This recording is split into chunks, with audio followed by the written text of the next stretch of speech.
बिस्मिल्लाहिर्रहमानिर्रहीम। अस्सलाम वालेकुम नाज़रीन, आप यूट्यूब चैनल देख रहे हैं। मैं इमरान ख़ान हूँ। ये जो लाहौर के गुजरपुरा के इलाके में जो इंसिडेंट हुआ है और ख़ातून के साथ जो एक रेप का वाक़या हुआ, ज़्यादती का वाक़या हुआ, उस पर बहुत सारे लोग कह रहे हैं कि वीडियो बनाए। मैं इसके ऊपर तहकीकात कर रहा था कि एक्चुअली ये वाक़या हुआ क्यों, इसके लिए ज़िम्मेदार कौन कौन है और कौन कौन सा डिपार्टमेंट, कौन कौन सा इदारा इसके लिए ज़िम्मेदार है, और अब इस वक्त केस किस जगह पहुंचा है और इसका बैकग्राउंड क्या है। तो सारी तहकीकात करके बहुत सारे रिपोर्टर्स से मुझे बात करनी पड़ी। मैं इस जगह पे खुद गया हूँ आज सुबह मैंने इसको 2 मरतबा विज़िट किया इस जगह को, और यहाँ से मैं अक्सर गुज़रता हूँ क्योंकि ये मेरी गुज़रगाह है और इस इलाके के लोगों को मैं बड़ी अच्छी तरह जानता हूँ। ये रावी के किनारे के लोग हैं। इधर एक ओड यहाँ पे बहुत बड़ी तादाद में आते हैं, वो रहते हैं यहाँ पे और चले जाते हैं यहाँ से। यहाँ पे एक जबेल एक कौम है, वो यहाँ पे रहती है, जो दरिया रावी के किनारे रहने वाले लोग हैं, और इनमें बेशतर क्रिमिनल्स भी होते हैं। यहाँ बहुत अच्छे लोग भी होते हैं, खेती बाड़ी करते हैं, लेकिन क्रिमिनल बहुत बड़ी तादाद में इस बेल्ट पे मौजूद हैं। यहाँ पे अक्सर कत्लो गारतगिरी होती है और कभी 4 आदमी कभी 5 आदमी मारे जाते हैं फायरिंग में, और बड़े ख़तरनाक हथियार यहाँ पे चलाए जाते हैं। 3-4 दिन पहले मुझे इत्तला मिली थी कि इस जगह पे बड़ी हैवी गन्स के साथ लोग कब्ज़ा करने के लिए एक ज़मीन पे आपस में लड़ रहे थे, और ये वही इलाका है जहाँ पे वज़ीर आला पंजाब और इमरान खान साहब ने नया लाहौर बनाने का एक मंसूबा बनाया है। दुबई की तर्ज पे एक नया लाहौर सिटी बनाया जाएगा जो बहुत जदीद किस्म का एक शहर होगा। तो उसके लिए ये मनसूबाबंदी इनकी हुकूमत कर रही है। ये वही इलाका है। अच्छा, अब ये है क्या, ये मोटरवे शुरू किया था शहबाज शरीफ साहब ने अपने दौर में, और इसका आगाज़ होता है रिंग रोड से। जब आप रिंग रोड से सियालकोट की तरफ मुड़ते हैं या गुजरांवाला की तरफ आप जाना चाहते हैं, तो ये एक शॉर्टेस्ट और बिल्कुल क्लीन साफ़ सुथरा एक रास्ता है, और इसको आप इस्तेमाल कर सकते हैं। नारोवाल जाना है, सियालकोट जाना है, आपको गुजरांवाला जाना है, या इवन आपको गुजरात जाना है, आपको लाहौर से निकलना है, तो ये एक बिल्कुल साफ़ सुथरा और एक अच्छा रास्ता है, और लोग इसको अब बहुत बड़ी तादाद में इस्तेमाल कर रहे हैं। इसके ऊपर टोल प्लाजा जो है वो बना दिया गया है, और टोल प्लाजा वाले जो हैं वो पैसे ले रहे हैं लगातार। 40 रुपये वो लेते हैं गालिबन, और गुज़िश्ता चंद महीनों से वो ये पैसे वसूल कर रहे हैं, बल्कि सर्दियों से वो ये पैसे वसूल कर रहे हैं। कोई 8-9 माह से यहाँ पे जो है वो पैसे वसूल किए जा रहे हैं लोगों से, गुजरने वालों से। जब ये मुकम्मल नहीं थी सड़क तब भी पैसे लिए जा रहे थे। 6 माह से ज़्यादा हो गया इस सड़क के इफ्तिताह को। और ये वाक़या कैसे पेश आया, पहले इसकी तरफ आप आ जाएँ। ये जो खातून जिनके साथ ये इंसिडेंट हुआ है, ये 9 साल के बाद वापस आई हैं फ्रांस से। इनके साथ 3 बच्चे थे, 2 इनके बेटे और 1 इनकी बेटी। डीएचए में लाहौर का जो डिफेंस है वहाँ पे अपनी एक सहेली को मिलने के लिए आए थे, और यहाँ से वापस वो अपने घर जा रही थी गुजरांवाला। अच्छा, क्योंकि ये बड़े बाहर के मुल्क से आए थे और पाकिस्तान के हालात के बारे में इन्होंने सुना था कि अब मुल्क के हालात बहुत बेहतर हैं, दहशतगर्दी भी नहीं है, और अपने बच्चों को ये पाकिस्तान दिखाना चाहती थी, पाकिस्तान के बारे में, ताकि उनको पता चले। तो ये इनको पाकिस्तान लेकर आई थी। अपनी सहेली के घर से ये लेट नाइट हो गई, तो जब ये वहाँ से निकलने लगी तो इन्होंने इनको बताया जीटी रोड का रास्ता, तो इनको वो समझ नहीं आया। तो उन्होंने कहा कि जी यहाँ से सबसे आसान रास्ता ये है कि आप रिंग रोड के ऊपर जब जाएंगी तो आगे आपको बोर्ड आ जाएगा महमूद बूटी का, और वहाँ से उससे पहले आपका मोटरवे की तरफ सियालकोट मोटरवे आ जाएगी। तो इन्होंने कहा ये बड़ा आसान रास्ता है, मैं मोटरवे से चली जाऊँगी। ये जब उनके घर से निकली तो इनकी गाड़ी में पेट्रोल कुछ कम था। अब इनका अंदाज़ा ये था कि जैसे फ्रांस में हर 5 किलोमीटर के बाद एक, उनकी हर मोटरवे पे हर 5 किलोमीटर के बाद उनको पंप मिल जाता है, हर थोड़ी देर बाद एक पेट्रोल पंप आ जाता है, और हेल्प बड़े आराम से मिल जाती है। तो उनके दिमाग में वही था कि यहाँ पे भी पाकिस्तान में मुझे उस तरह की फैसिलिटी मिल जाएगी। और रात के टाइम निकलना बच्चों के साथ इनके लिए इसलिए मसला नहीं था कि इनको पता था कि पाकिस्तान अब पुरअमन है, यहाँ पे हालात बहुत बेहतर हैं, वो दहशतगर्दी तो है नहीं, और इस किस्म के वाक़यात भी पाकिस्तान में नहीं होते। तो इनके दिमाग के अंदर वही इमेज था जो पाकिस्तानी हुक्मरान पूरी दुनिया को बताते हैं या हमारे मीडिया के ज़रिए से जाते हैं। लेकिन इनको क्या पता था कि हमारे छोटे छोटे इलाकों में और शहरों में किस किस्म के जुर्म हो रहे हैं। ये अपने बच्चों को लेकर निकली, और इन्होंने रिंग रोड से आके जो सियालकोट मोटरवे वाला एक इंटरचेंज है, वहाँ से इन्होंने रास्ता लिया और ये इंटरचेंज पे ऊपर चली गई। वहाँ पे इन्होंने टोल प्लाजा वाले को पैसे दिए और लगभग 3 किलोमीटर आगे गई। इस बीच में ये देखती नहीं कोई पेट्रोल पंप आ जाए, और ख़वातीन आपको पता है कि वो गाड़ियों के मामले में ज़रा कमज़ोर होती हैं, उनको आइडिया नहीं होता कि ये पेट्रोल कहाँ तक चलेगा। तो वो ये सोच रही थी कि कहीं ना कहीं कोई पंप आ जाएगा, मैं वहाँ से पेट्रोल ले लूँगी। पूरे रिंग रोड के ऊपर इनको कोई पेट्रोल पंप नहीं मिला। बड़ा अनफॉर्चुनेट है, रिंग रोड पे वाकई पेट्रोल पंप नहीं है और बनाने वालों ने भी कभी नहीं सोचा कि यहाँ पे होना चाहिए। अच्छा, रिंग रोड पे कोई पेट्रोल पंप नहीं है, ये उसकी प्लानिंग है। और उसके बाद ये जब मोटरवे के ऊपर चढ़ी तो वहाँ पे भी पेट्रोल पंप नहीं था। तो 3 किलोमीटर के बाद इनकी गाड़ी एक जगह पर रुक गई। जब इनकी गाड़ी रुकी तो इनको समझ नहीं आई कि अब इन्हें क्या करना है। तो इन्होंने अपने एक रिश्तेदार, मैं नाम किसी का भी नहीं लूँगा, ना इस खातून का ना इनके रिश्तेदार का, किसी का भी नहीं, ये अपने 3 बच्चों के साथ थी। बच्चों की जो उम्रें थी 4 साल, 6 साल और 7 साल, 2 बेटे हैं और 1 बेटी हैं, उनके साथ ये जा रही थी। 3 किलोमीटर जब ये आगे गई हैं ये टोल प्लाजा से, तो वहाँ इनकी गाड़ी का पेट्रोल ख़त्म हो गया। गाड़ी का पेट्रोल ख़त्म हो गया, गाड़ी झटके खा के वहाँ पर रुक गई। इन्होंने गाड़ी को साइड पे कर लिया और उसके बाद इन्होंने गाड़ी के डबल जो इंडिकेटर्स होते हैं, जिसको पार्किंग लाइट्स कहते हैं, वो इन्होंने ऑन कर दी। वो ब्लिंक करना शुरू हो गई, जिससे आसपास सबको पता चल जाता है, हर गुजरती हुई गाड़ी को। और ये एसओपी है बैनुल अक़वामी सतह पे कि आपकी गाड़ी अगर हाईवे पे या किसी जगह पे बंद हो जाए तो आप पार्किंग लाइट्स ऑन कर दें ताकि कोई हादसा ना हो। तो इन्होंने बड़े अच्छे तरीके से ये समझते हुए कि हादसे से बचने के लिए इन्होंने उसको पार्किंग लाइट्स को ऑन कर दिया। अच्छा, इनको ये आइडिया नहीं था कि ये तो सारा क्रिमिनल्स का इलाका है और क्रिमिनल बेल्ट है जहाँ पर मैं मौजूद हूँ। थोड़ी देर के बाद जो है वो इन्होंने फ़ोन किया अपने एक अजीज़ को 1:15 बजे। उन्होंने इनको कहा कि आप 130 पे कॉल करें क्योंकि आप मोटरवे पे हैं तो मोटरवे पुलिस आ जाएगी। और ख़ुद वो निकल पड़े इनकी मदद करने के लिए कि मैं भी पहुंच जाता हूं। तो मोटरवे पुलिस को इन्होंने कॉल की और 4 मिनट और 10 सेकंड की कॉल है। उन्होंने कहा जी हमारी ये जुरिस्डिक्शन नहीं है, हमारा इलाका नहीं है। उसके बाद इस खातून के साथ ये हुआ कि असला बरदार 2 लोग आए, एक के पास पिस्तौल था, एक के पास डंडा था। उन्होंने आकर इनको कहा कि गाड़ी का दरवाज़ा खोलें। इन्होंने लॉक कर लिया डर के मारे। उन्होंने पत्थर उठाया और गाड़ी का शीशा तोड़ दिया। उसके बाद इनको बाहर निकाला, इनको डंडों से मारा, इनको थप्पड़ मारे, इनको और इनके बच्चों को घसीट के नीचे ले गए, इनके साथ ज़्यादती की, इनके पैसे और इनकी चीज़ें छीन ली और ये वहाँ पे उन्हीं खेतों के बीच में अपने बच्चों को पकड़ के बेयारो मददगार खड़ी थी। पुलिस को जो कॉल की है वो वहाँ से गुजरते हुए एक राहगीर ने की है। उसने देखा कि ये खातून को कोई बंदा थप्पड़ मार रहा है और वो जा रहा था दूसरी तरफ। तो उसने पुलिस को कॉल की कि मैंने सड़क पे देखा है कि एक आदमी एक औरत को थप्पड़ों से मार रहा है, उस पर तशद्दुद कर रहा है। मुमकिन तौर पे ये एक घरेलू वाक़या भी हो सकता था। तो लेकिन उसने पुलिस को कॉल कर दी अपनी जिम्मेदारी समझते हुए। पुलिस जहाँ उस मौके पे पहुंची तो वहाँ पे एक डॉल्फिन वाला पुलिस वाला था जो वहाँ पहले पहुंचा। उसने क्या स्टेटमेंट दिया, वो स्टेटमेंट मेरे ख्याल में बयान करना बड़ा मुश्किल है कि बड़े अजीब हालात उसने वहाँ देखे। मैं आपको उसी की ज़ुबानी सुनवाता हूँ कि वो डॉल्फिन पुलिस वाला क्या कह रहा था, ये सुनिए आप।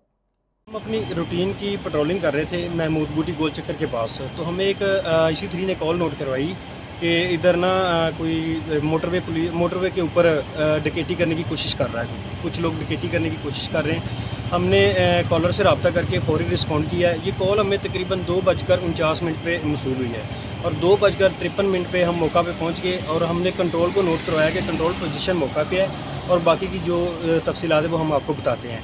तो उधर जब गाड़ी के अंदर लाइट मारने से हमें गाड़ी के अंदर कुछ नहीं मिला, कोई फैमिली नहीं थी उधर। तो हमने नीचे ना मोटरवे से थोड़ा नीचे की तरफ लाइट से हमें एक मालूम हुआ कि इधर एक जूता पड़ा हुआ है बच्चे का। जब वो जूता हमें नज़र आया तो हमने उधर फायरिंग की। हमने 6 से 8 राउंड तकरीबन फायर किए हैं। तो उसके बाद हम लाइट की मदद से, अपनी टॉर्च की मदद से नीचे गए हैं मोटरवे पे। तो आगे हमें एक और जूता मिला बच्चे का।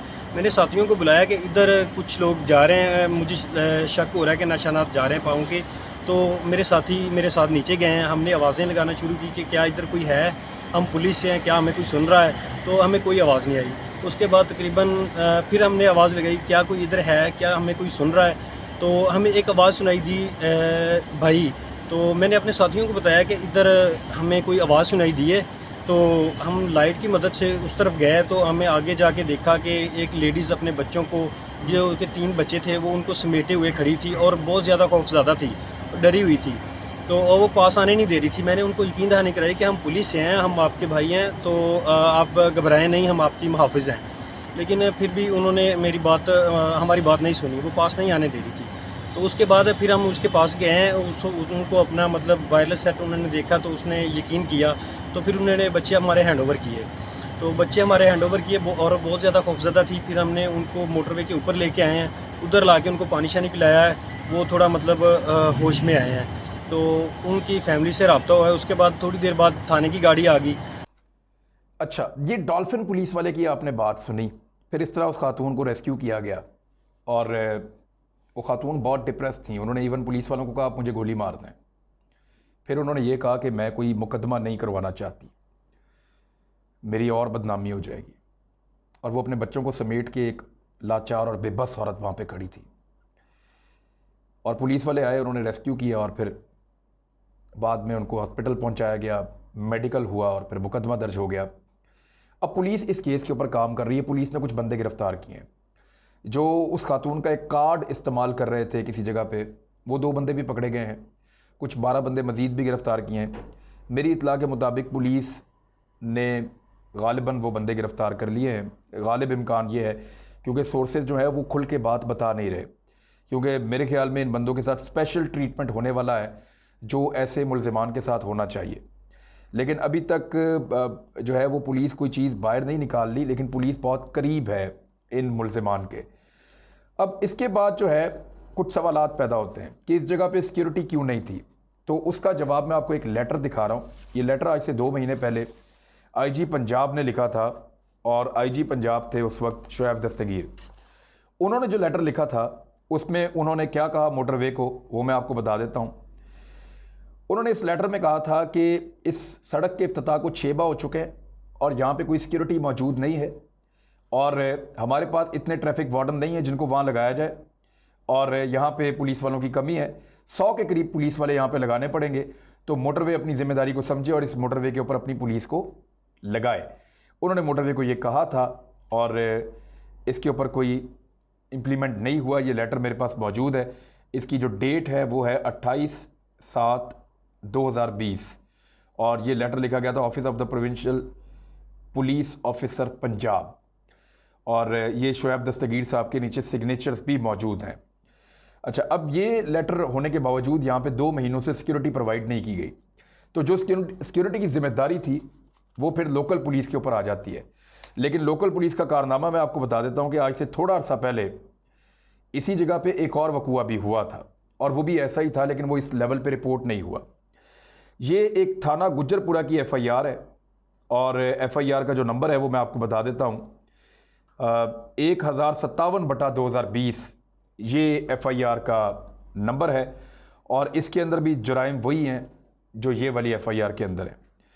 इस FIR में ये बताया गया है कि एक खातून जो 20 साल खातून है जो एक कंपाउंडर थी और वो अपना क्लिनिक बंद करके जा रही थी वापस और इसी जगह पे सड़क से जाते हुए 4 डाकुओं ने उनको रोका और ना सिर्फ उनको लूटा बल्कि खेतों में ले जाके उनके साथ रेप भी किया, उनकी ज़्यादती भी की उनके साथ और बाद में पुलिस की भारी नफरी पहुंची और तफ्तीश की जा रही थी।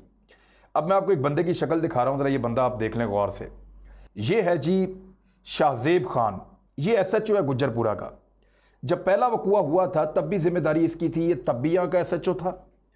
जो अब वकूआ हुआ है तब भी जिम्मेदारी इसकी थी, ये आज भी वहाँ का SHO है। इसको पता है कि ये सुनसान सड़क है, यहाँ पे वारदातें होती हैं, लेकिन इसने कोई पेट्रोलिंग नहीं की।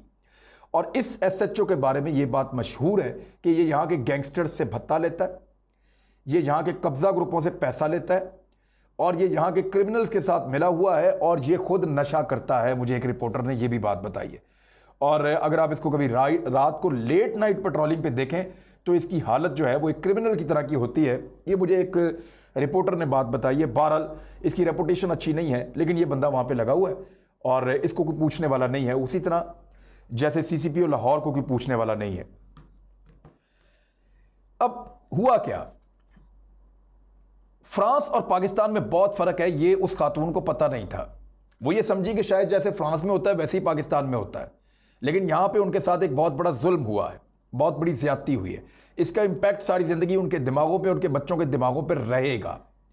पुलिस मुल्जिमान के बहुत करीब पहुंच गई है और पंजाब पुलिस के लिए इतनी सारी टेक्नोलॉजी और इतना जियो फेंसिंग का निज़ाम और एजेंसीज भी उनके साथ मिलकर काम कर रही हैं। इवन ISI के लोग जो है वो भी इसमें मुतहरिक हैं। बहुत सारे लोग मिलकर ढूंढ रहे हैं। तो ये बंदे तो बचते नहीं हैं, ये तो पकड़े जाएंगे, कोई बहुत बड़ी बात नहीं है और जल्दी पकड़े जाएंगे, बड़ी बात नहीं है। असल मामला ये है कि इसकी केस की हैंडलिंग कैसे की गई। 4 सवालात हैं जो सीसीपीओ लाहौर ने उठाए, ये वो सीसीपीओ लाहौर है जिसके बारे में एक लेटर मैंने आपको सबसे पहले मीडिया पे दिखाया था, जीएनएन पे, कि ये बंदा की क्रेडिबिलिटी कोई नहीं है, ना इसकी कोई इंटेग्रिटी है, ये फाइनेंशियली भी करप्ट है। इसके बारे में उसमें लिखा था ये ड्रिंकर है, शराब पीता है। इसके बारे में ये लिखा था ये गैम्बलर है, जुआ खेलता है। इसके बारे में ये लिखा था कि ये वुमनाइजर है, यानी और भी अयाशियाँ करता है। और इसके बारे में स्पेसिफिक लिखा हुआ था कि अवाम के साथ इसका रवैया अच्छा नहीं है और पुलिस के काम के ऊपर इसकी कोई तवज्जो नहीं है। इंतहाई बदनाम और बदनाम ज़माना पुलिस वाला है जिसको लाहौर में लाकर लगाया गया है, और इसके लिए एक आईजी को भी फारिग किया गया। वो जाने, गवर्नमेंट जाने, उनका काम जाने, जिसको मर्जी लगाए। लेकिन ये जो पुलिस वाला है इसने 4 सवालात उठाए, जिनमें 3 सवालात तो बहुत ज़्यादा चुभ रहे हैं। एक, इसने पूछा कि रात को इतनी लेट गए, खातून क्यों निकली? तो क्या ये पुलिस वाला सिर्फ दिन के टाइम का सीसीपीओ है? रात के लिए रिस्पॉन्सिबिलिटी नहीं लेता? यानी रात को अगर हम निकलेंगे तो अपनी हिफाजत के लिए खुद जिम्मेदार होंगे, वो ये कहना चाहता है। ये बात उसकी फैमिली वाले खातून के कह सकते हैं, सोसाइटी कह सकती है, लेकिन पुलिस वाला तो 24 घंटे का पुलिस वाला है। वो ये नहीं कह सकता कि आप रात को निकलें या दिन को निकलें। उसको ये कहना चाहिए आप जब मर्जी निकलें, मैं पुलिस वाला हूं, मैं आपके जान और माल का तहफ़्फ़ुज़ करूंगा। तो ये कमज़ोरी शो की है और एक बड़ी भोंडी किस्म की चीज़ सामने रखी है सीसीपीओ लाहौर ने। दूसरी बात उसने की, जी खातून ने अपना पेट्रोल क्यों नहीं चेक किया। ये कौन सी जस्टिफिकेशन है? ये गलती तो किसी से हो सकती है। 2 मरतबा मोटरवे पे मेरी गाड़ी बंद हो गई, पेट्रोल चेक नहीं कर सका मैं। मुझे लगा कि पेट्रोल पंप आ जाएगा, मैं वहां से क्रॉस कर गया, मुझे पता नहीं चला, मेरी गाड़ी बंद हो गई। तो ये गलती किसी से भी हो सकती है, लेकिन ये तो ऐसा लगता है कि उनके ख्याल में मुजरिमों को मौका खुद दिया खातून ने, और वो मुजरिम जो है वो बड़े मासूम थे। यानी इस तरह की चीज़ें हैं। और जी इन्होंने जीटी रोड क्यों इस्तेमाल नहीं किया और मोटरवे क्यों इस्तेमाल किया? तो साहब आप मोटरवे बंद कर दें रात को, आप 10 बजे के बाद मोटरवे पे बैरियर लगा के पुलिस वाला एक खड़ा कर दें और उसको बंद कर दें, उसके दरवाजे बंद कर दें और ये कहें कि यहां से कोई नहीं गुजरेगा क्योंकि ये महफूज नहीं है, जीटी रोड महफूज है, उधर जाएं सारे। तो ये इतने गंदे और भोंडे सवालात पूछने के बावजूद वो सीसीपीओ लाहौर यहां मौजूद है। लेकिन मेरी इन्फॉर्मेशन के मुताबिक इमरान खान साहब ने इसका नोटिस लिया है और उन्होंने एक रिपोर्ट मंगवाई है जिसका वो इंतजार कर रहे हैं। जिस वक्त उनके पास ये रिपोर्ट पहुंचेगी तो उनके ऊपर बहुत ज़्यादा दबाव है कि वो आईजी तो फारिग कर चुके हैं इस सीसीपीओ के चक्कर में, तो इस केस में ये सीसीपीओ भी फारिग होने वाला है मेरी इन्फॉर्मेशन के मुताबिक। लेकिन अगर इस सीसीपीओ को अपनी मजबूरी बनाकर ये हुकूमत बचाने की कोशिश करेगी तो लोग इनको माफ़ नहीं करेंगे, लोग इस बात को याद रखेंगे, क्योंकि ये एक आम आदमी के दिल के साथ जुड़ा हुआ मामला है, सब कुछ चुभ रहा है। अब तक के लिए इतना ही, अपना ख्याल रखिएगा, हमारे चैनल का भी। अल्लाह हाफ़िज़।